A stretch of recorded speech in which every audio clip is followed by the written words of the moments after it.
Halo, Assalamualaikum. Nah, hari ini kita kedatangan inspiring people ya. Nah, dia adalah Indah Safira. Nah, tema kita kali ini yaitu Achieve Your Dream Through the Education, gitu ya. Jadi, kenapa saya menghadirkan Indah Safira? Karena banyak sekali yang bisa kita pelajari dari sosok Indah ini ya.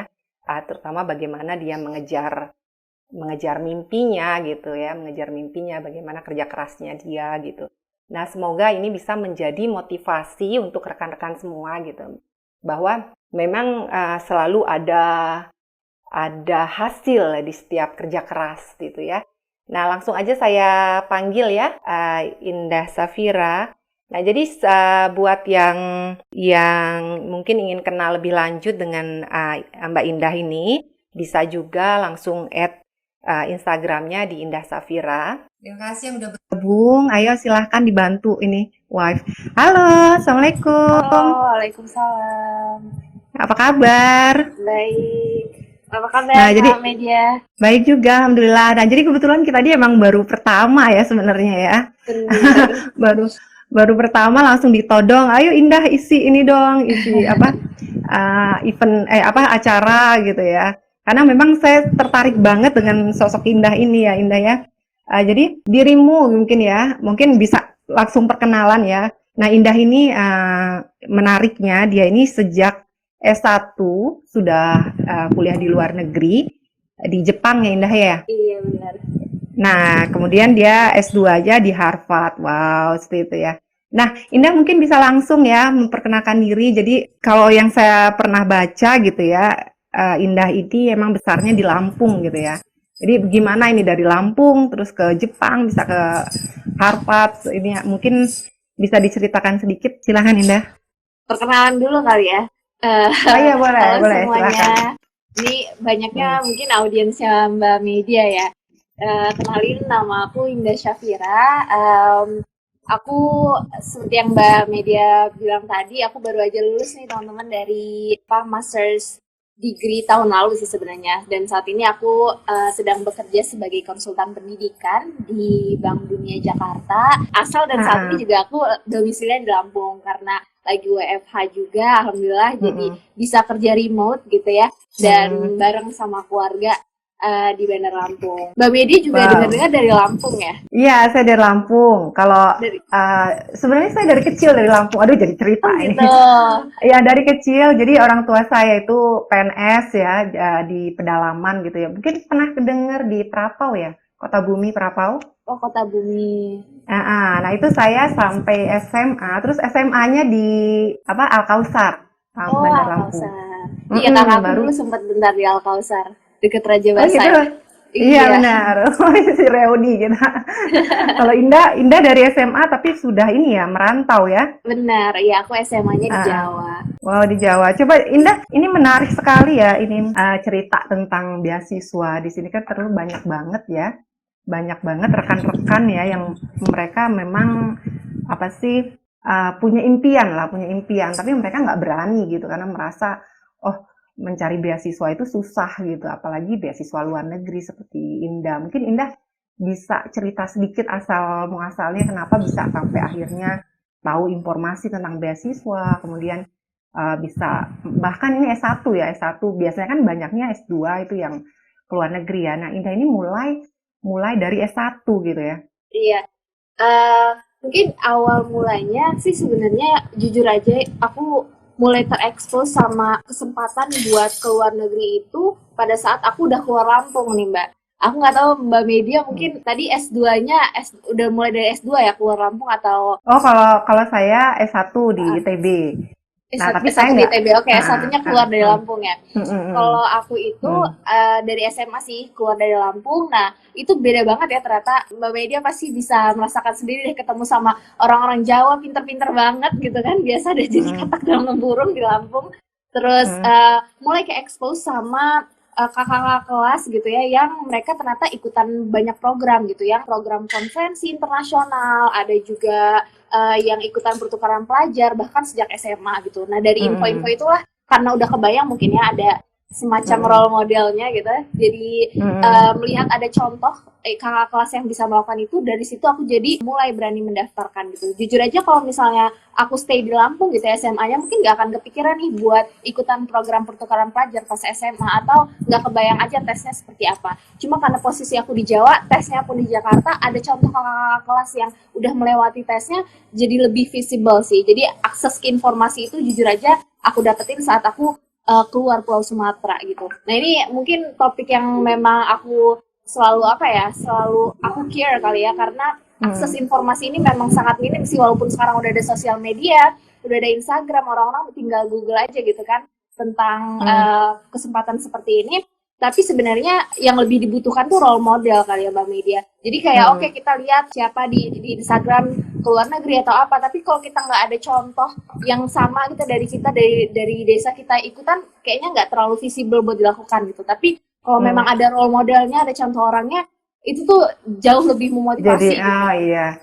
Ya jadi jadi memang benar ya, maksudnya selain apa ya, motivasi itu bisa muncul kalau memang kita ada di komunitas yang tepat gitu ya, yang memang ada contoh-contohnya gitu. Jadi mungkin berarti benar ya kalau selama ini ada yang berpikir untuk orang-orang daerah itu masih agak berat gitu untuk melalui ini gitu ya, karena mungkin salah satu yang bisa dilihat di sini apa ya, informasi itu kurang merata kali ya ke daerah-daerah, karena ternyata memang banyak yang saya lihat gitu, kayak saya sendiri ya Indah ya, karena saya dulu S1 SMP-nya SMA-nya, nah ini Indah bener mungkin ya, SMA saya di Lampung ya, jadi ketika saya S1 menurut saya itu udah susah payah saya kejar gitu ya di ITB gitu. Pas saya kerja keluar gitu ya, ke Singapura gitu ya, waktu dulu saya langsung ke Singapura.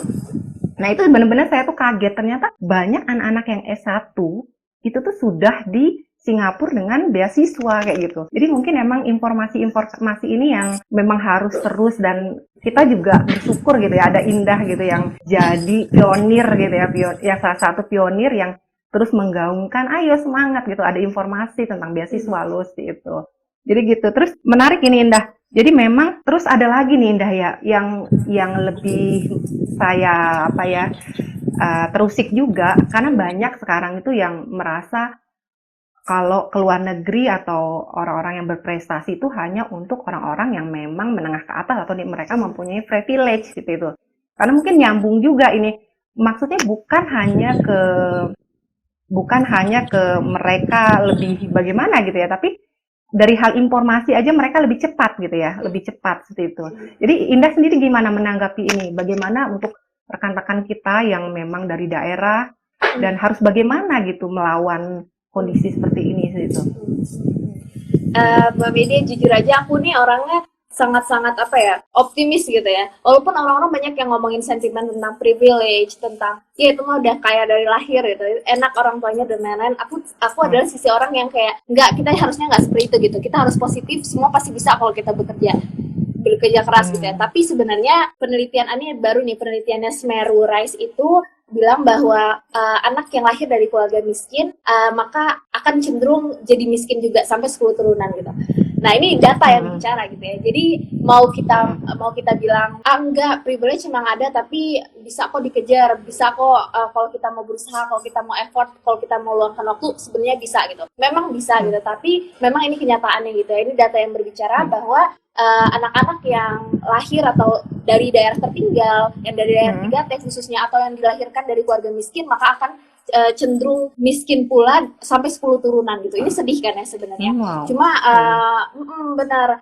Tapi sebenarnya juga aku suka kesel nih jujur kalau misalnya ada orang-orang yang suka bilang, misalnya kayak Maudia Indah gitu kan, sekarang lagi hangat-hangatnya nih orang-orang pada bilang ya itu mah privilege, sekolah bagus, terus stop nyampe situ doang, stop, terus dia mager-mageran. Ya udahlah, gue memang lahirnya nih nggak sekaya Maudia Indah dan nggak sepinter Maudia Indah, ya udah gue santai-santai aja. Nah ini aku sedih gitu.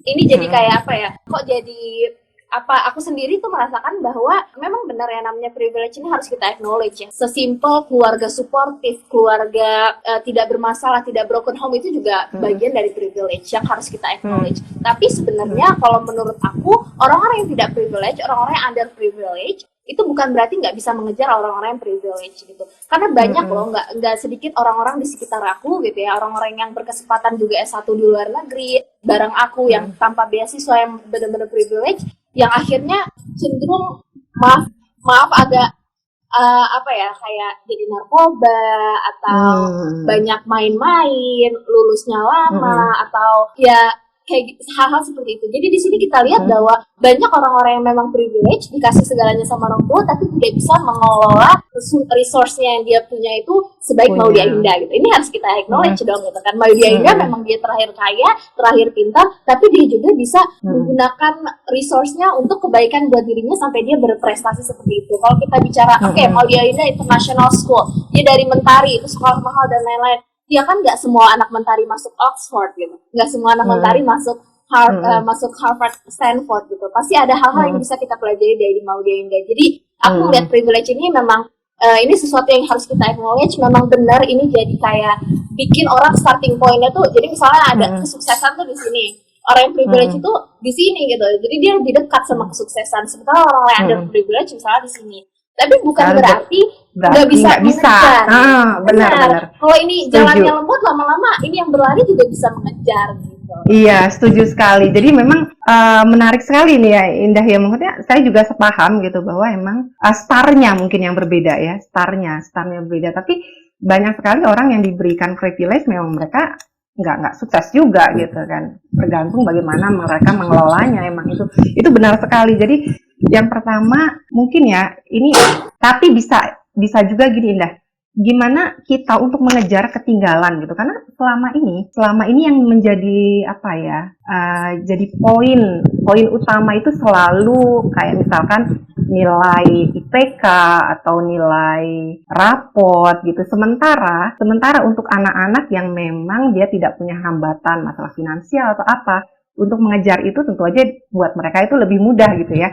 Jadi nggak bisa, menurut saya tuh nggak bisa dong disandingkan face to face gitu. Kebayang nggak? Jadi kalau ketika kita ingin mencari beasiswa, syaratnya misalkan beasiswa S2 syaratnya IPK-nya harus 3 segitu. Sementara sebenarnya seorang anak yang dari daerah dengan kualitas IPK 3 itu bisa jadi mereka mempunyai karakter yang memang jauh di atas orang-orang yang mempunyai privilege dengan IPK 3. Nah gitu. Jadi sebenarnya orang-orang yang di bawah IPK 3 gitu yang dari daerah bisa jadi emang dia nyampurnya bagus. Nah gimana ini biar fair? Ada nggak ya penilaian yang lebih real gitu? Real, nggak hanya masalah di atas paper gitu. Jadi kalau dari Indah sendiri, persyaratan selama ini mencari beasiswa itu apa coba? Jujur kalau aku lihat di Indonesia sendiri ya, ini sesuatu yang sistemik dan nggak bisa kita ubah dalam waktu semalam gitu ya. Kita mau daftar PNS juga diminta IPK 3,2 atau 3,1. Kita mau daftar LPDP sekalipun itu diminta minimum IPK kalau nggak salah 3,2,5. Memang IPK kalau di Indonesia sendiri ini memang jadi faktor penentu yang lumayan signifikan dalam berbagai program yang aku lihat sih. Tapi kalau di luar negeri ini nggak seperti ini. Good news-nya buat teman-teman yang mungkin IPK-nya di bawah 3 karena aktif berorganisasi, IPK-nya di bawah 3 karena aktif bikin project di daerah-daerah terpencil. Aku sendiri melihatnya ada banyak teman-teman aku yang di Harvard sendiri yang bahkan ada mungkin teman-teman tahu di sini Billy Mamdasar, dia IPK-nya di bawah 3 gitu. Ada juga teman aku yang bahkan IPK-nya 2, tapi dia bisa diterima di Harvard. Tapi story dia menarik. Dia bikin project di refugee camp di wilayah Timur Tengah apa di Afrika, di Sudan. Terus dia punya banyak cerita yang menarik gitu. Nah ini yang terjadi teman-teman. Pada saat aku apply Harvard sendiri, sebenarnya banyak poin-poin yang aku missing gitu ya. Seperti aku merasa nilai TOEFL writing aku tuh nggak bagus, nggak sesuai sama minimumnya. Minimumnya dia minta 7,5 di semua. Terus aku juga ngerasa GRE aku kurang gitu. GRE writing aku juga kurang bagus gitu. Tapi aku ngerasa pede di GRE kuantitatifnya gitu. Terus bahkan sebenarnya IELTS aku itu yang writingnya ya, walaupun overallnya bisa 7,5, tapi writingnya itu di bawah 7,5. Ini kalau kita bicara di paper ini nggak memenuhi syarat, nggak memenuhi, tapi tetap lulus saja. Kenapa? Karena yang dilihat itu bukan per poinnya, tapi application as a whole. Yang dilihat itu semuanya, recommendation letter dilihat, essay kamu dilihat, motivation letternya seperti apa, CV-nya dilihat, nih anak apa sih dampaknya sama lingkungan, dampak sosialnya seperti apa sih, nilai IPK juga dilihat, ya kan, terus nilai IELTS juga dilihat, GRE juga dilihat, sehingga kamu dilihat tuh as a whole gitu. Kamu dilihat sebagai diri kamu secara keseluruhan. Kalaupun ada poin-poin yang missing, itu bisa ditutupin sama banyak hal. Misalnya, aku udah sadar nih, GRE writing aku kurang bagus nih. Aku lihat di Google minimum score-nya harus segini, walaupun mereka nggak bilang sih minimum score berapa, tapi menurut aku itu kurang. Ya udah, aku siasati pada saat motivation letter bener-bener harus sempurna banget, nggak ada grammar error segala macam, dan aku tuh cek sama beberapa profesor buat cek grammar, buat cek wordingnya segala macam seperfect itu, biar menutupi bahwa misalnya orangnya lihat kan kayak GRE writingnya nggak terlalu bagus nih, tapi essay motivation letternya oke kok gitu, yang ini juga oke kok gitu. Nah, dan alhamdulillahnya memang di luar itu IPK nggak jadi faktor penentu, teman-teman. Jadi buat teman-teman yang di sini misalnya, semester 2, semester 3 tuh aktif banget nih bikin bisnis sendiri, atau aktif banget bikin project di sini, akhirnya IPK jadi terlantar, atau jadi ketua BEM IPK jadi terlantar, it's okay, karena sebenarnya di luar sendiri itu melihat aplikasi kamu secara keseluruhan, nggak cuma satu komponen IPK semata. Itu dari pengalaman aku sih Mbak Media, nggak tahu nih kalau Mbak Media sendiri gimana? Ya, kalau menurutku benar nih ya, menarik sekali nih ya. Mungkin justru ketika kamu punya mungkin kamu lemah ya di IPK gitu ya, agak tidak terlalu tinggi gitu, tapi kamu bisa menonjolkan sisi lain, leadership-nya kamu gitu. Mungkin ketika di writing itu kamu benar-benar menonjolkan karakter kamu tuh gini loh. Atau bahkan anak-anak daerah gitu ya, saya untuk mencapai titik sini, untuk bisa mengirim letter scholarship, perjuangan saya tuh ini loh gitu. Mungkin itu menjadi nilai lebih yang akan mereka perhitungkan gitu kali ya. Seperti itu ya. Jadi buat rekan-rekan semua nih ya, mungkin yang tertarik gitu ya. Jadi jangan patah semangat dulu, terus gali potensi diri, kekuatannya apa, strongnya apa. Nah, itu yang bisa kalian benar-benar fokuskan gitu. Jangan fokus dengan kelemahan kalian lah. Kayak masalahnya gini, ada hal mungkin ya, seperti saya ketika saya kerja, ada hal yang nggak bisa saya rubah gitu, IPK gitu ya. Tapi akhirnya saya mencari cara gimana biar saya punya nilai gitu.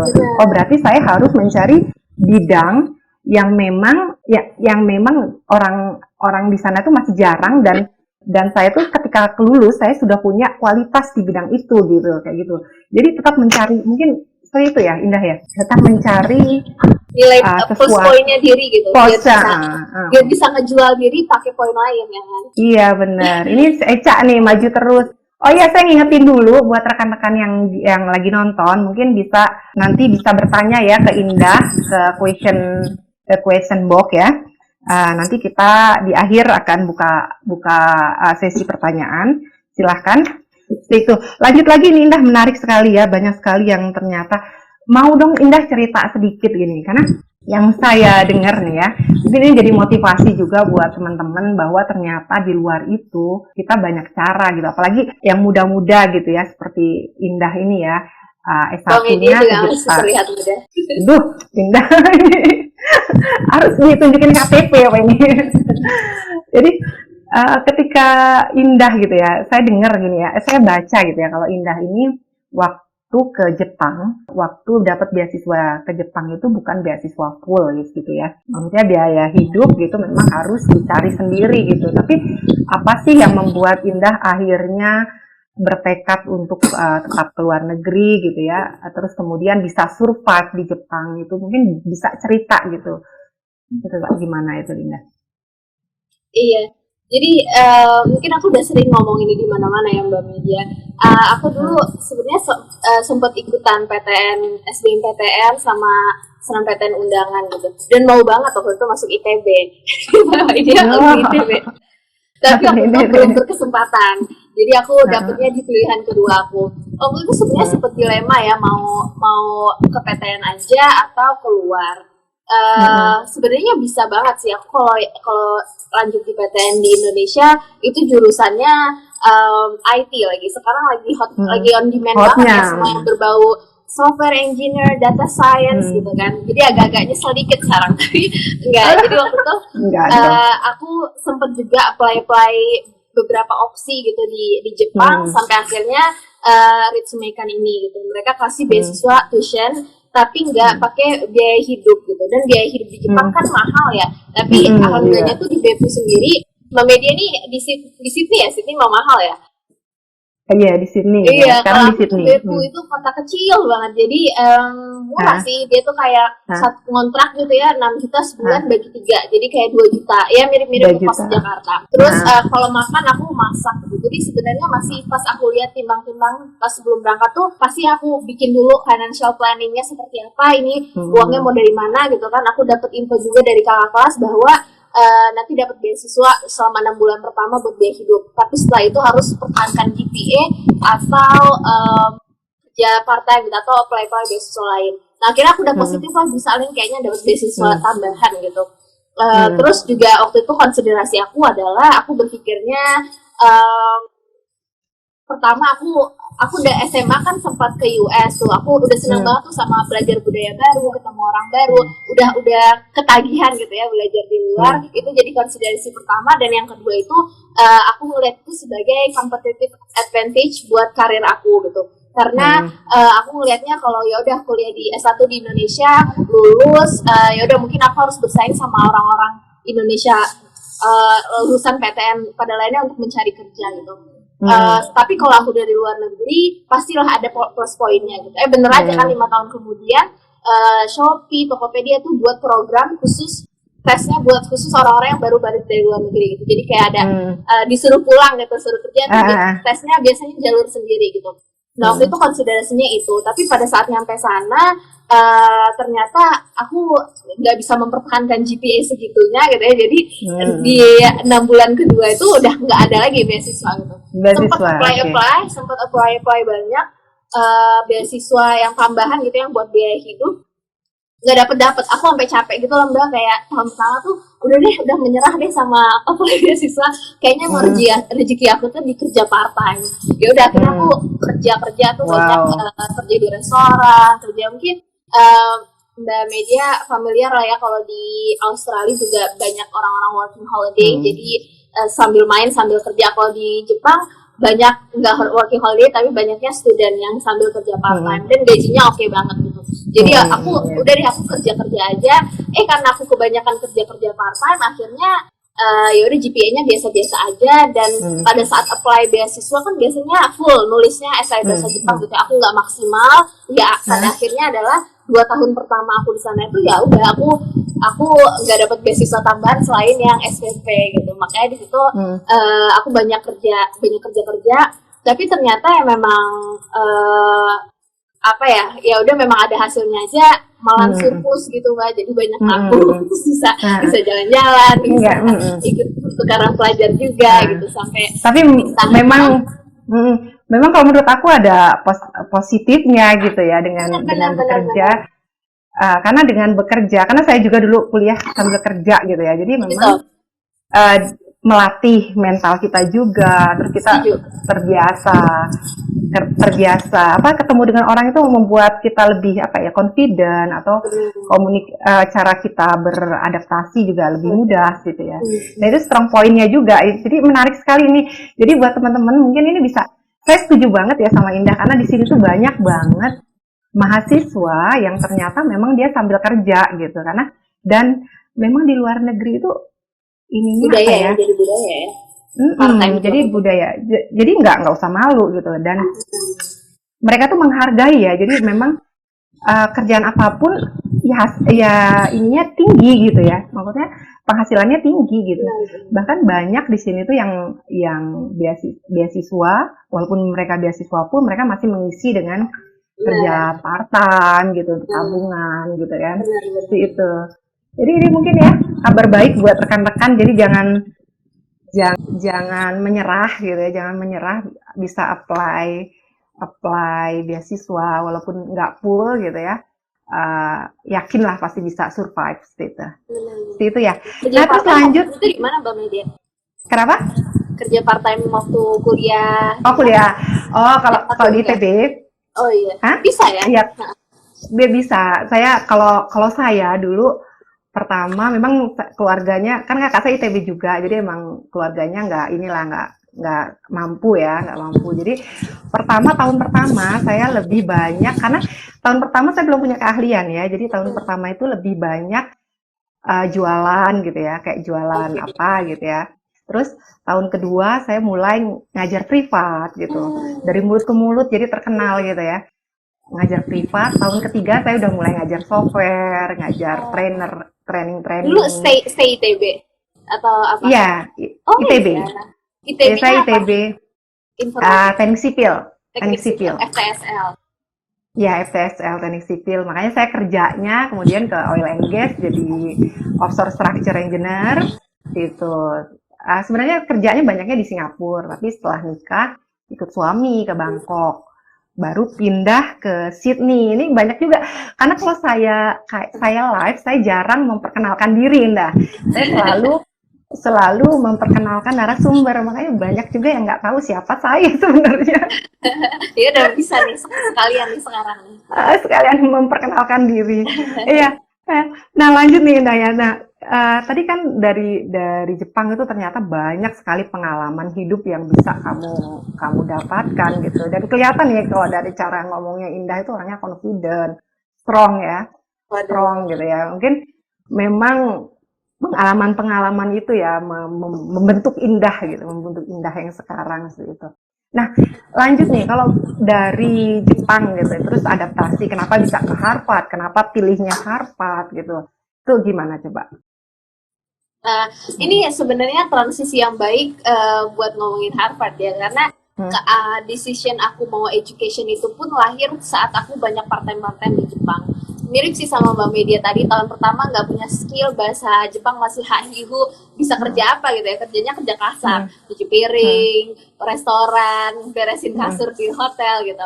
Tapi pas Hmm. udah tahun kedua, sebenarnya mulai tahun ketiga ya, aku udah mulai banyaknya tuh ngajar, ngajar kebanyakan ngajar matematika, sains buat anak-anak SD, sama bahasa Inggris buat anak-anak TK sama anak-anak PAUD gitu. Aku banyak Hmm. ngajar. Nah dari banyak ngajar itu mulai nih jadi kayak nemuin passion di pendidikan gitu. Aku senang banget dengan perubahan yang aku lihat di depan mata gitu ya. Maksudnya aku belajarnya hubungan internasional gitu. Pada saat aku sempat intern magang di organisasi internasional, aku merasa bahwa kalau ada di ruangan rapat gitu ya, ada misalnya kita ngasih kebijakan atau kita memutuskan sesuatu itu efeknya tuh perubahan yang kita lihat tuh nggak bisa secara langsung gitu. Mungkin efeknya juga Hmm. jangka panjang. Sementara pada saat aku di kelas, Hmm. aku tuh melihat langsung gitu. Apalagi aku ngajar bayi-bayi gitu ya. Anak umur 3 bulan sampai umur 9 bulan tuh beda banget perkembangannya. Dan itu aku witness pakai mata aku sendiri gitu. Aku ngajar ada 2 tahun aku ngajar di PAUD gitu, jadi dari mulai si anak ini kelas umur 3 tahun Indah, sampai Indah, dia umur 5 ini tahun. ini bentar-bentar nih ada komen nih, pengen punya calon istri kayak Indah. Aduh, Aduh, amin. Ya harus ini dong, harus semangat gitu ya. Karena sekupu, sekupu. Jadi terdistract. harus ayo lanjut, lanjut Indah. Iya, jadi ya dari pada saat aku jadi guru, aku melihat sendiri gitu ya perubahan anak dari dia umur 3 tahun belum bisa ngomong apa-apa, nggak percaya diri, nggak bisa menghitung dan lain-lain sampai dia umur 5 tahun nyanyi bahasa Inggrisnya lancar, dia udah bisa huruf-huruf Jepang hiragana itu udah bisa. Gila nih aku ngeliat kayak wow ini perubahan yang aku lakukan ke satu orang itu bisa aku witness secara langsung gitu ya. Nah, aku mulai tuh suka banget sama dunia pendidikan, sama ngajar khususnya. Makanya pada saat aku mau S2, aku coba cari jurusan yang memang masih nyambung gitu ya sama background aku, HI, tapi yang di dunia pendidikan gitu. Di Harvard kebetulan Hmm. ada jurusannya itu public policy gitu, ya, tapi fokus di education, jadi international Hmm. education policy. Dia Hmm. kayak mirip-mirip HI gitu ya, karena ngomongin refugee, ngomongin wilayah perang, tapi dari sisi pendidikan gitu.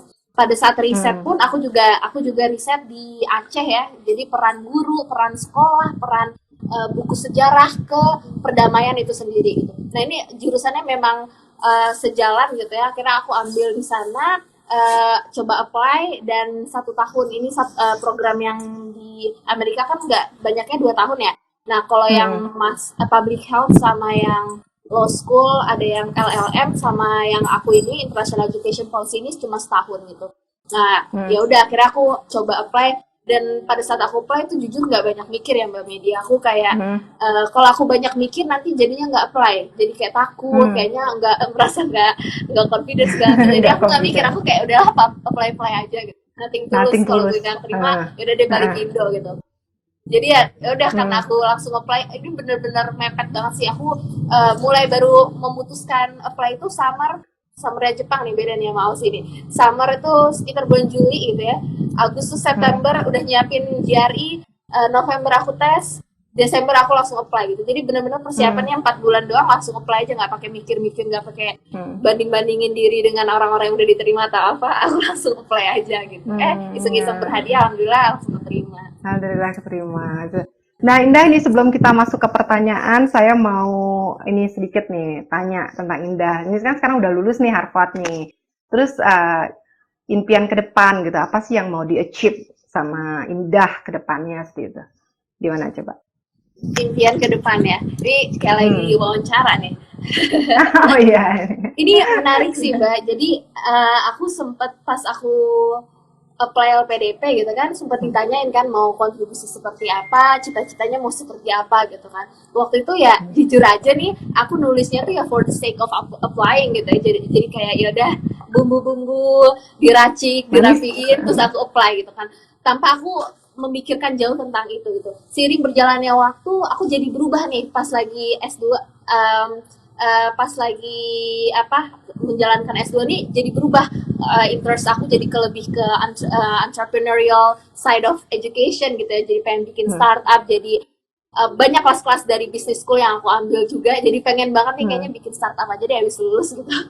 Hmm. Ternyata karena sesuatu dan lain hal, akhirnya malah aku pulang ke Indonesia dan kerjanya di development agency gitu.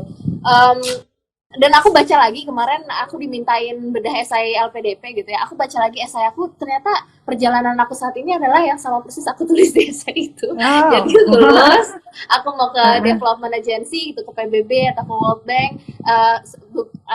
Aku mau riset di media pendidikan. Baru setelah itu nanti aku mau semoga insya Allah 15-20 tahun lagi jadi Menteri Pendidikan gitu. Dan Hmm. selama aku menjalankan 8 bulan kuliah kemarin tuh nggak ada kepikiran mau mau kerja jadi researcher atau kerja di development gitu kan. Yang aku pikirkan Hmm. adalah aku mau bikin startup nih gitu. Kayaknya udah deh, kayaknya bisnis gitu, maunya bikin Hmm. kayak gitu. Jadi ya Hmm. mungkin nggak ngerti ya, pas lagi nulis ada Nulis. malaikat lewat diaminin gitu. Oh, Dicatat.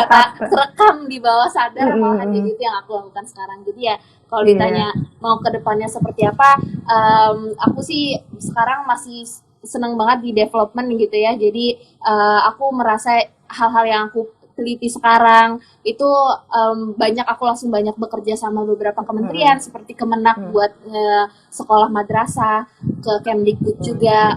Aku enjoy Hmm. banget di sini, dan semoga Hmm. ini bisa cukup lah sama buat ultimate goalnya aku buat Ah, jadi iya, iya. Menteri Pendidikan. Iya, amin. Ini bagus sekali, Indah. Ini maksudnya berkontribusi ya, dan itu penting banget ya, karena sekarang tuh banyak sekali apa ya, tenaga kerja di Indonesia, tapi orang-orang yang memikirkan kontribusi yang di atasnya ini yang mungkin nggak terlalu banyak gitu. Jadi memang orang-orang yang seperti Indah ini yang dari luar ini emang harus beda gitu, harus berkontribusi dalam hal pemikiran, dalam hal banyak hal. Menarik lagi nih satu yang tadi Indah bilang, hati-hati gitu dengan apa yang kita tulis atau yang kita ucapkan, karena emang benar itu sering kali terjadi. Karena saya sendiri dulu ketika kuliah sempat les saya itu sempat TA. Kalau di ITB itu namanya skripsi Tugas itu akhir. TA ya. Tugas akhir tuh TA. TA-nya tuh ikut program yang bahasa Inggris. Jadi saya tuh waktu kuliah tuh mikirnya uang terus, Indah. Jadi Sama-sama. bukannya pengen wah atau gimana, tapi mikirnya ada uangnya nih kalau saya ikut penelitian apa sih TA yang pakai bahasa Inggris ada uangnya nih. Akhirnya saya ambil dan di situ salah satu paketnya mereka kasih apa sih les gitu ya, les sama native gitu ya. Dan saya memang bahasa Inggrisnya kacau banget kan, bahasa Inggrisnya kacau banget. Akhirnya ketika les sama native ditanya gitu ya, nanti kenapa mau belajar bahasa Inggris gitu. Nggak mungkin dong saya bilang mau dapat duit ya karena TA gitu. Akhirnya saya bilang, saya asal ngomong Indah cuma nyeplos. Saya bilang I want work in Singapura gitu. Saya juga nggak tahu kenapa keluar kata Singapura gitu ya. Bener pas lulus saya keterima di Singapura. Itu bener Kayak ada loh. Jadi malaikat bener-bener lewat tuh mengaminkan. bener-bener karena saya nggak tahu Singapura itu di mana gitu ya. Tiba-tiba ngomong gitu aja. Dan ternyata bener lulus. Langsung ke pertanyaan aja lainnya jadi ngobrol saya tentang saya lagi. Ini banyak banget ya, udah berapa tadi yang masuk pertanyaan tadi? 22 ya? Pertama dari Pajri nih. Anda bisa baca ya. Bagaimana agar mendapat skor IELTS yang bagus sebagai salah satu syarat mendaftar beasiswa di luar negeri? Ayo, Indah sekarang kan banyak sekali ya, Indah ya. Kok masalahnya itu bahasa Inggris Indah ya, kalau apalagi yang dari daerah gitu. Saya ngakuin ya, bahasa Inggris saya nggak bagus, walau suami saya sekarang orang luar gitu ya. Itu tuh yang menariknya gimana ya, maksudnya yang tantangannya bagaimana buat orang-orang itu bisa mencip, karena bagaimanapun emang bahasa itu nomor satu gitu. Kalau kita nggak bisa bahasa Inggris ya bagaimana kita bisa tinggal di luar negeri gitu, sesuatu yang kayak gitu. Gimana coba? Bener banget sih, mau gimana pun juga sekarang ya, mau ke negara apapun nih, bahkan ke negara yang bukan berbasis bahasa Inggris pun, syarat pertama yang diminta adalah sertifikat bahasa Inggris atau IELTS atau TOEFL ini gitu kan. Jadi memang butuh sih, aku sendiri waktu ke Jepang itu bahasa Jepang aku nol besar, itu baru belajarnya juga di sana. Itu yang diminta juga sertifikat bahasa Inggris. Mau ke Meksiko yang diminta sertifikat bahasa Inggris. Memang ini mau gimana ya, teman-teman yang nggak suka bahasa Inggris, kalau memang punya cita-cita keluar, tetap harus gitu. Emang butuh banget gitu kan. Nah, caranya sendiri kalau mau khusus difokuskan buat ngambil tes IELTS gitu ya. Kalau dari aku sih, waktu itu aku sendiri nggak ikutan les-les ya karena nggak ada kan waktu di Jepang itu, tapi aku lumayan kebantu banget dari buku. Jadi coba teman-teman sekarang cari bukunya, mungkin sekarang banyak PDF online-nya gitu kan, cari bukunya dan banyakin latihan soal gitu. Dikit aja persentase teman-teman itu belajar sama ngerjain soal. Pokoknya belajarnya 20% aja deh, ngulang-ngulang materinya atau pahami strukturnya itu 20% aja, 80%-nya waktunya dipakai buat beneran latihan soal gitu. Dan penting banget nih sebelum teman-teman nentuin mau belajarnya seperti apa, jadwalnya seperti apa gitu. Kalau misalnya nggak les gitu ya, teman-teman step paling pertama tuh ambil mock testnya dulu gitu. Beneran kerjain dulu nih, masih blank nih, belum pernah ketemu soal IELTS, coba kerjain dulu gitu. Kerjain dulu yang 4 jam atau yang 2 jam, ambil mock testnya sehingga langsung kelihatan tuh, oh saya kurangnya di reading, oh saya kurangnya di listeningnya, berarti saya harus biasain nih 10 menit sehari dengerin berita bahasa Inggris. Oh saya kurang reading, oh yaudah saya biasain baca berita bahasa Inggris gitu. Dan ini tiap orang beda-beda gitu. Jangan sampai kita ngabisin waktu berjam-jam buat reading tanpa kita sadari ternyata yang kita lebih butuhkan adalah listeningnya gitu. Jadi sebelum buat strategi belajar, ambil mock testnya dulu. Ambil 4 jam, 2 jam mock testnya, baru deh lihat itu kurangnya di mana, apa yang bisa ditambah lagi, gimana strategi belajarnya, baru ditentuin. Oke, mau dijadwalin, bikin habit yang baru, bikin kebiasaan baru buat mendukung bagian dari IELTS itu yang kamu masih kurang gitu kan. Apakah speakingnya, apakah listeningnya, apakah readingnya gitu. Ya ini penting banget nih, memang berarti benar harus coba soal-soalnya dulu gitu, jadi kebayang kalian tuh memang lemahnya masih di mana gitu, jadi bisa di-push di tempat yang memang kita masih kurang gitu ya. Ini makasih banget nih tipsnya nih, penting banget. Selama ini kan kita bingung ya mulainya dari mana. Nah ini ada Putra ya, terus nah TOEFL yang agak ribet ada mana tadi salah. Izin bertanya apakah di kendala pandemi ini untuk beasiswa semakin sulit lagi saingannya? Gimana ya? Pandemi. Pandemi gimana Indah? Ada gambaran nggak pandemi? Karena Semakin agak susah tapi sulit. mm-mm. Kalau menurut Kalau aku menurut semakin sulit, ini mm, relatif ya. Kalau LPDP sendiri tetap berjalan, cuma memang sama mereka dikhususkan buat yang udah keterima aja gitu. Jadi kalau dulu kan yang belum keterima UNIF juga bisa nih daftar LPDP. Kalau sekarang itu hanya tahun lalu ya. Kalau tahun mm, lalu itu yang hanya udah keterima Mbak Media. Jadi yang udah punya letter of acceptance baru deh bisa ikutan beasiswanya gitu. Nah, kalau dibilang lebih mm, sulit atau enggak sih, ini tergantung programnya ya. Tapi univ-univ mm, sendiri itu tetap open, tetap buka admission office-nya, tetap recruiting gitu. Gitu sih. mm, Nggak mm, relevan mm. sih kalau menurut aku tetap bisa kok. Mm. Nah, ini jadi benar sekali tadi kata Indah gitu ya. Jadi yang pertama kalian harus cari universitasnya dulu gitu ya. Kalau udah lulus universitasnya bisa apply beasiswanya. Seperti itu ya maksudnya ya? Iya, bisa Ya, kayak seperti gitu. itu. Nah, terus ini Indah, ini menarik nih. Ini pertanyaannya banyak banget Indah ya, ada lebih dari 25 yang masuk. Cuma saya jadi harus milih ya karena kita juga khawatir waktu nggak cukup. Ini dari Anissa. Kak, izin bertanya, untuk beasiswa di luar negeri, apakah ada link atau apa nih tadi? Atau websitenya?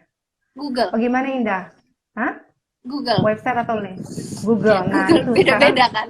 Kamu mau apa? sekarang, Univnya apa? Google. Programnya apa? mm-mm, Google. Atau sesimpel kayak beasiswa beasiswa ke Australia itu bisa di Google keluar semua deh gitu. mm-mm. Nah, jadi benar-benar nih ya, sekarang ini kemajuan teknologi gitu ya. Di Google itu semua ada, jadi teman-teman harus manfaatin ya. Kalau selama ini internet hanya dipakai untuk nonton atau apa, sekarang cobalah mulai buka wawasan. Kalau emang punya niatan kuliah di negara mana, mulai searching gitu ya universitasnya. Nanti di sana ada syarat-syaratnya. Jadi Google itu emang mesin informasi paling ini ya, paling canggih lah sekarang. Oke, terus apa lagi nih? Harus pilih dulu. Kak Indah, ada alasan tersendiri nggak kenapa memilih Harvard? Ayo Indah, ada nggak? Um, Kenapa memilih Harvard? Pertama yang tadi aku ceritain karena programnya memang sesuai sama background aku dan aku tahu aku kurangnya di mana gitu. Aku tahu aku sebenarnya aku mau banget gitu apply Kennedy School gitu ya public policy tapi aku tahu aku nggak punya pengalaman kerja dan sementara orang-orang yang udah di sana itu biasanya yang udah kerja di government atau kerja di development agencies atau udah beberapa tahun memang kerja di public sector dan akhirnya apply buat Kennedy School gitu. Sementara aku itu aku zero work experience ya kecuali ngajar part time Hmm. dan Oh, oke. Hmm. dan di yang program aku mereka nggak membutuhkan pengalaman kerja gitu. Jadi menurut aku kayak gini balik lagi ke teman-teman ya, teman-teman yang paling tahu diri kalian seperti apa, ya sesuaikan gitu, tahu positifnya di mana, negatifnya di mana. Dan kenapa Harvard lagi bukan Eropa gitu ya, aku sebenarnya sempat consider apply di Eropa, tapi Hmm. kalau teman-teman lihat di sini Eropa itu biasanya mereka research banget gitu ya, research heavy dan Hmm. mereka minta the proof of your research experience juga. Jadi aku Hmm. waktu itu apply Oxford mereka minta 15.000 atau 10.000 contoh writing sampelnya. Sementara Hmm. kampus aku ya typical Asian universities gitu ya, kita nggak terlalu banyak nulis, nggak terlalu banyak riset, sehingga yang bisa aku submit itu nggak banyak pilihannya gitu. Beda kalau aku S1-nya di Hmm. Eropa, mungkin aku udah punya 100 paper yang udah aku bikin di semua kelas, aku tinggal pilih yang terbaik. Pas di Jepang tuh aku Hmm. nggak pede, aku cuma punya skripsi sama ada 2 kelas yang dia memang minta tulisan gitu. Jadi aku sendiri nggak Hmm. pede sama tulisan aku. Sementara kalau di Hmm. US mereka nggak minta writing sample, tapi mereka minta GRE. Nah, GRE sendiri Hmm. ini ada matematikanya gitu kan. GRE Hmm. ada kuantitatifnya. Aku ngerasa aku kurang nih kalau bagian nulis-nulis gitu, research aku kurang banget pengalamannya pas lagi S1. Tapi kalau matematika insya Allah itu level Hmm. SBMPTN ya, Hmm. apa GRE. Nah, aku tahu nih, aku strong pointnya di sini. Aku bisa lebih percaya diri kalau aku apply di US gitu. Makanya akhirnya aku apply Hmm. Harvard gitu. Jadi Wow. Hmm. bukan apa ya poinnya, bukan kenapa Harvardnya, mungkin lebih balik lagi ke teman-teman nih. Teman-teman tahu strong pointnya Cocoknya di yang mana? mana, Hmm. benar-benar cocoknya di mana gitu. Hmm. Oke, lanjut ke ini ya, ke Eka ya. Perbedaan sistem pendidikan yang signifikan Mhm. berdasarkan pengalaman Kak Indah di luar Mhm. dan dalam negeri seperti apa, Kak? Selain itu, apakah Mhm. sistem pendidikan yang menarik di luar Mhm. negeri itu bisa diterapkan di Indonesia? Mhm. Gimana? Iya, Apa yang bagus banget menurut nih. Indah tuh beda gitu ya di luar sama di Mhm. Indonesia? Terus Mhm. apa sih yang bisa diterapkan dari hal-hal baik Iya. itu di Indonesia gitu? Mhm. Ini bisa satu sesi sendiri nih ngomongin sistem pendidikan. Hmm. Cuma yang paling obvious kali ya, aku merasa bahwa pendidikan di negara barat, di Amerika atau negara barat kebanyakan itu sangat sangat sangat fokus ke critical thinking ya. Jadi berbeda banget culture-nya. Ini kalau aku ini ya di level universitas gitu ya. Pada saat aku kuliah S1 di Asia, atau pada saat aku mengemban pendidikan di Indonesia gitu ya, SD, SMP, Hmm. SMA, itu antara antara profesor dengan murid kita tuh ada gap ya, jadi kayak kita patuh banget sama profesor, jangan nggak sopan, kita terima ilmu yang dia berikan, ibaratnya kita Hmm. datang sebagai gelas kosong yang haus akan Hmm. ilmu dan gurunya tinggal nuangin air Nuang. gitu. Hmm. Memang Hmm. seperti itu gitu, kita jadi kayak terbiasa disuapin sama ilmu, sementara kalau di dan gak sopan ya kalau kita mendebat profesor gitu. Sementara kalau di Hmm. Amerika atau negara barat kebanyakan, hal pertama yang aku notice sekali itu ya gurunya itu sangat mengencourage orang-orang muridnya untuk berdebat, untuk berdiskusi gitu sama dia. Dan Hmm. bahkan Hmm. sebelum sebelum masuk kelas biasanya harus banyak banyak baca reading jurnalnya gitu. Aku Hmm. kelasnya Udah 3 jam, siap. persiapannya Hmm. bisa 6 jam gitu. Karena banyak Hmm. banget paper yang harus dibaca, banyak yang Hmm. ada harus nulis juga gitu. Sehingga pada saat kita masuk ke kelas, kita bukan lagi gelas kosong, kita adalah gelas setengah penuh yang siap berbagi Hmm. air kita dan mendapatkan air baru gitu. Kalau kamu gelas Hmm. kosong, kamu diem aja di kelas, nggak bisa Hmm. berkontribusi. Nah itu Wow. bahaya banget kan. Hmm. Nah ini Ah. signifikan sekali ya. Hal-hal yang apa yang Hmm. sih yang bisa kita terapkan di Indonesia? Mungkin critical thinking ini belum jadi budaya kita. Mungkin Hmm. bukan di Indonesia aja ya, tapi di Asian Hmm. culture kita terbiasa dididik untuk menjawab soal gitu. Bukan dididik untuk Hmm. belajar atau untuk berpikir kritis. Hal yang teman-teman Hmm. bisa mungkin di sini ada guru SD atau ada yang tenaga pendidik mulai dibiasakan kasih soal sesimpel kita kasih Hmm. soal ke anak didik kita itu soal esai, jangan multiple choice gitu, karena pada saat kita Hmm. kasih mereka soal esai mereka jawab satu paragraf itu melatih critical thinking mereka gitu. Critical pada thinking, iya. Benar, pada saat di kelas ajak berdiskusi gitu, coba debat, Benar-benar. bahkan profesor aku tuh sering banget ngasih controversial statement terus dia minta didebat gitu, dia Hmm. ngajak diskusi gitu, ini menarik Ah. banget ya, sementara kalau Hmm. di Asia kita nggak sopan kalau seperti itu, Mas itu nggak sih yang sopan. Budaya benar apa sih budaya kita tuh masih timur, harus hormat ke yang lebih benar benar tua.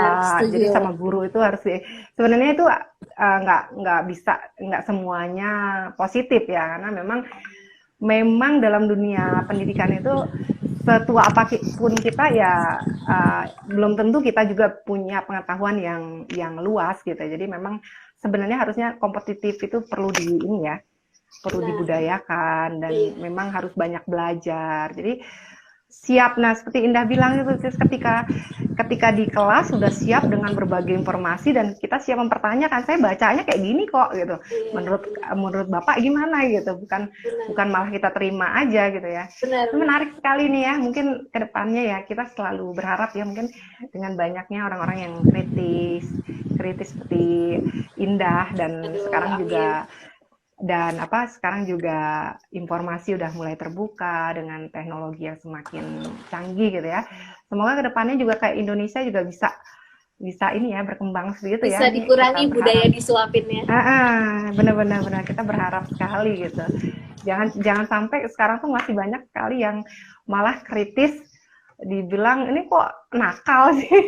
Benar, benar, benar, Anak benar sih. nakal Sayang gitu. ya, benar, benar Mm-mm. sayang sekali. Padahal dengan cara berdiskusi itu bisa melatih critical thinking iya, kreativitas iya gitu, Mm-mm. confidence Mm-mm. anak muridnya iya. Mm. Oke, oke. Ah, ini ada yang mengingatkan waktu, jadi Oh iya. coba ke pertanyaan lagi. Oh ya, Kak, apa mungkin kuliah sambil bisnis di luar negeri? Kalau ada, kira-kira bisnis seperti apa? Gimana, Indah? Ada gambaran nggak bisnis Kalau di? bisnis mungkin di Indonesia lebih enak kali ya bisnis. Kalau di luar misalnya skala kecil masih memungkinkan gitu, tapi Mm-mm. kalau jadi bikin bisnis baru mungkin agak ribet ya, diurus pajaknya nanti juga. Nah, ya. Beberapa negara juga nggak memperbolehkan, kayak di US kamu cuma bisa bekerja atau menghasilkan uang kalau kalau kerjanya itu digaji sama universitasnya. Jadi ya kerja di restoran yang di luar univ tuh nggak bisa, nanti akan Mm, bermasalah sama visanya juga.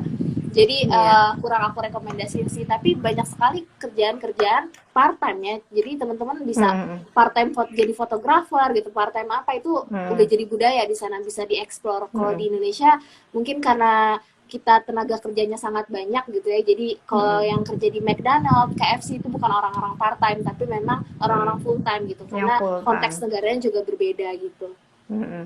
Nah, oh ya, ini menarik sekali ya. Jadi memang setiap negara sistemnya beda. Kalau di luar itu memang mereka sangat kritis dan sangat hati-hati masalah pajak gitu ya, masalah izin usaha gitu, walaupun Benar, usaha benar, benar. kecil itu harus terdaftar karena memang kayak makanan aja itu kan memang mereka harus meyakinkan yang kita makan masak itu emang benar-benar higienis Benar, segala macam gitu setuju, ya. setuju, Jadi setuju. benar mungkin agak kalau untuk usaha mungkin agak susah. Cuma benar kata Indah di sini karena di sini banyak banyak sekali peluang-peluang kerja gitu yang aduh di mana aja ya berserakan gitu ya, bahkan profesor atau yang PhD pun bisa sambil nyambi gitu ya, nyambi Benar. nyambi jangan jaga toko aja Nanti lah kalau jadi emang TA, lelah. jadi Atau asdos, itu kan bayar ya semua. asdos tuh banyak banget ya, atau gini lah kalau misalkan Jaga kalian lagi. lelah dengan pikiran gitu apa kerja yang mikir gitu ya udahlah kerja santai apa jaga toko gitu seperti Benar, itu. benar, benar, benar, benar. Karena kan perlu balance jangan udah penelitian terus tiap hari itu PhD ya kan masa cari cari apa job site-nya juga penelitian gitu Mikir kan juga langsung deh. mikir gitu Meledak. mikir juga gitu seperti itu ya. Nah, sekarang Indah suka duka. Jadi kan selama ini tadi kan kita ngomongin yang Hmm. spirit gitu ya, dan saya yakin ini nyampe gitu ke teman-teman bahwa memang tidak ada usaha yang sia-sia gitu atau yang usaha yang membohongi hasil gitu ya, hasil yang membohongi usaha gitu ya. Selalu dari cerita Indah gitu bahwa semua kerja keras gitu pasti ada hasilnya gitu ya, dan ini semoga jadi motivasi buat rekan-rekan semua untuk terus semangat gitu, jangan takut dengan privilege dan segala macam karena banyak sekali jalan menuju menuju Roma gitu seperti itu ya. Nah, tapi tetap Indah mungkin ada hal yang dukanya gitu apa sih gitu kalau boleh cerita, ada nggak dukanya yang memang harus disiapkan juga gitu sebelum kita keluar negeri gitu, seperti apa atau semuanya indah menurut apa Enggak namanya lah, indah. pasti enggak lah. Ya mental sih menurut aku itu juga Hmm, harus dipersiapkan ya. Aku sendiri waktu di Harvard khususnya, aku sebenarnya nggak usah stres ya. Kalau di Jepang hmm, mungkin teman-teman udah tahu dari cerita tadi, banyak part time-nya itu kan capek banget ya. Aku pernah hmm, part time yang dia kerjanya dari sore sampai subuh gitu, tapi gajinya gede hmm, banget. Jadi dari jam 5 hmm. sore sampai jam 4 subuh. Pernah tuh ada part Wah, time seperti itu, gajinya gila-gilaan di pabrik, tapi cuma 2 bulan. Itu dan nah, itu gajinya gede, aku tergiur dan lagi libur juga. Jadi orang-orang pada balik nah, Indo, aku kerja itu aja gitu. Tapi nggak mau ngulang lagi nah, lah. Itu pasti tuh jadi apa ya, itu bisa jadi cerita aja bagian dukanya, cuma nggak menurut aku ya itu, ya udah itu konsekuensi dari aku yang banyak mau nah, jalan-jalan, maunya intern ke New nah, York yang mahal gitu, karena banyak mau nah, jadinya emang konsekuensinya harus usahanya lebih gitu. kerja, Cuma hmm, nah selain yang bagian itu sih menurut aku bagian mental health mungkin ya, karena hmm, di waktu aku di Harvard sendiri sebenarnya sih logikanya harusnya nggak ada stresnya dong, udah beasiswa full gitu kan dari LPDP, nggak usah mikirin kerja part time, udah tinggal pikirin belajar doang, semuanya udah ke handle gitu. Tapi hmm, banyak hal-hal yang nggak aku persiapkan gitu kan, ternyata hmm, waktu itu aku mikirnya langsung aja deh dari S1 ke S2 karena masih vibe-nya lagi seneng belajar gitu. Ternyata aku capek banget ya, 4 tahun full belajar, nambah lagi setahun yang workload-nya bisa aku bilang 10 kali waktu aku S1 gitu. Readingnya waduh, banyak banget, hmm, gila-gilaan aku udah nggak kerja part time tapi tetap nggak selesai gitu, banyak reading ya aku nggak selesai, banyak tugas-tugas yang terlantar yang nilainya nggak maksimal gitu karena memang workloadnya sebanyak itu gitu. Dan aku nggak hmm, mental aku nggak ready saat ketemu orang-orang yang overachiever semua gitu kan, itu kumpulan orang-orang jenius yang edan-edan gitu, pinter-pinter. Aku nggak siap dengan hal itu gitu. Aku sempat mental breakdown juga di bulan kapan ya, Oktober November gitu kali ya, 3 bulan di sana, nilai aku udah mulai keluar ancur-ancuran, stres banget gitu kan, bingung mau gimana. Tapi alhamdulillahnya aku seek help ya, aku ngobrol sama mental health ada di rumah sakitnya Harvard gitu, aku ngobrol, terus akhirnya aku juga cerita aku sering procrastinate segala macam, mama dia dikasih guideline dan lain-lain, itu lumayan membantu banget gitu. Sempat disuruh ambil medicine juga, ada kayak soothing drop gitu buat biar aku lebih tenang dan lain-lain. Alhamdulillahnya aku seek help, tapi banyak orang-orang yang nggak seek help, dan akhirnya sampai bulan Desember gitu kali ya, aku nggak sih, akhir November itu aku udah di posisi yang mungkin udah balik gitu, jadi aku udah paling bawahnya, aku kayaknya aku dapet nilai jelek 3 dalam waktu 1 minggu apa, jadi stresnya tuh gila-gilaan banget. Sampai akhirnya pas itu di akhir minggu itu aku ketemu sama teman, dan teman itu lagi nangis. Aku ketemu sama 3 orang tuh Jumat. Yang pertama dia lagi nangis, ternyata ada masalah sama guru. Yang kedua dia cerita sama aku, dia cuti karena nggak kuat sama workload belajarnya. Terus dia cerita, ya aku mah masih mending cuti daripada si ini dia jadinya DO. Jadi 1 DO, 1 cuti, 1 lagi abis nangis masalah nilai.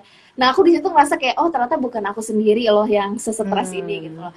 Setidaknya walaupun aku stres, aku seek help, dan aku bisa besoknya tuh pas nilai aku kecil tuh, besoknya aku begadang sampai jam 4 pagi di library buat nyiapin esai berikutnya biar gak jelek gitu. Setidaknya walaupun aku stres dan sekecewa apapun, aku masih bisa berdiri lagi dan masih bisa push myself until 4 AM gitu kan. Dan banyak yang menyerah gitu. Nah itu mungkin sedikit suka dukanya kali aku terkait mental health ini. Mungkin orang banyak yang menyepelekan gitu, tapi teman-teman yang memang mau keluar negeri harus siap gitu, harus siap jauh dari orang tua, harus siap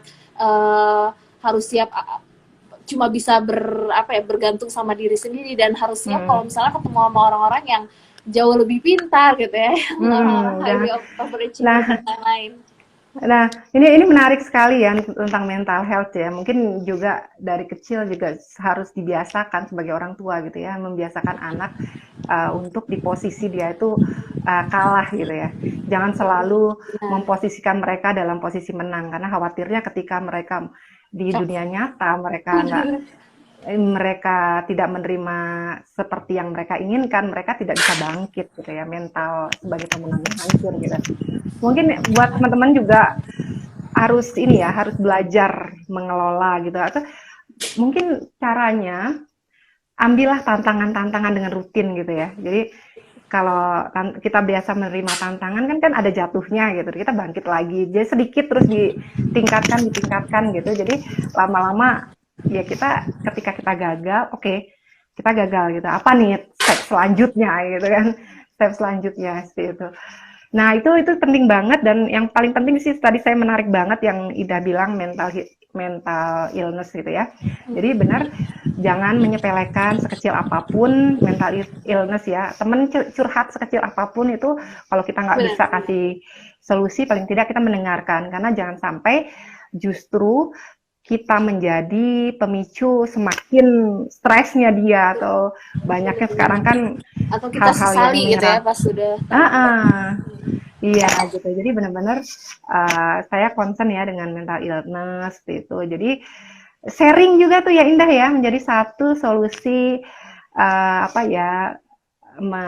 keluar dari mental illness juga ya, banyak sharing. Jadi kalau emang dibutuhkan, kayak Indah tadi itu bilang, dibutuhkan konsultasi lah ke orang yang lebih paham gitu ya. Mungkin kalau ke teman lebih cenderung curhatnya kayak gitu aja gitu, nggak ada plan-nya, nggak ada apa sih achievement-nya. Tapi kalau ya hanya mengalir gitu. Tapi kalau emang butuh lebih serius ya berkunjunglah ke psikolog kayak gitu-gitu ya. Itu bukan berarti kalian sakit atau kalian gila, enggak. Kalian hanya membutuhkan solusi gitu ya. Nah, mungkin itu juga perlu diedukasi gitu ya ke rekan-rekan kita. ini udah banyak banget ilmu yang Indah kasih ke kami gitu ya, dan semoga ini memunculkan indah-indah lainnya gitu ya. Ini banyak sekali nih sekarang rekan-rekan yang masih mungkin gambling, masih masih dia belum confident gitu. Semoga dengan dengar ini mereka jadi confident lagi, dan kita setuju ya Indah, yang pasti kita setuju bahwa memang pendidikan itu bisa merubah nasib, atau gimana ya, ilmu itu kalau saya itu yang paling penting ya, paling penting, karena kalau kita sebagai orang tua kita mewariskan harta gitu, harta itu sekejap bisa habis, tapi ketika kalian pendidikan ilmu itu membuat anak-anak kita itu bisa survive dengan jalan mereka, ya nggak? Setuju kan? Iya, benar. Nah, seperti itu. Indah, ada lagi nggak sebagai penutup apa yang mau di ini, atau semuanya sudah? Lucu-lucu nih aku lagi bacain komentar-komentar Ah, tadi. iya, Nasi kok apaan tuh ya?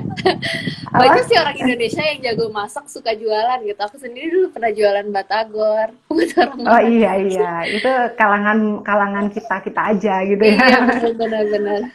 Dan Ya, itu semoga membantu loh. bermanfaat lah ya sharingnya ini. Benar. Maaf banget Nah, belum nanti bisa jawab semua pertanyaan. Semoga udah mewakili lah yang tadi nah, sempat dijawab. iya, nanti next time kalau kita undang lagi, siap ya Indah ya. Boleh, Wah, boleh dan makasih banget. banget. Dan sukses terus Iya, buat Indah. Semoga sharingnya memberi apa ya, dampak manfaat buat Indahnya juga gitu. Semakin berkembang, semakin karirnya semakin bagus ya. Oke, Indah. oke. Mungkin Terima kita tutup kasih Mbak ya. Media. Salam buat Oke. keluarga. Iya, sama-sama Dadah Indah. semuanya. Makasih. Assalamualaikum warahmatullahi Waalaikumsalam warahmatullahi wabarakatuh. wabarakatuh.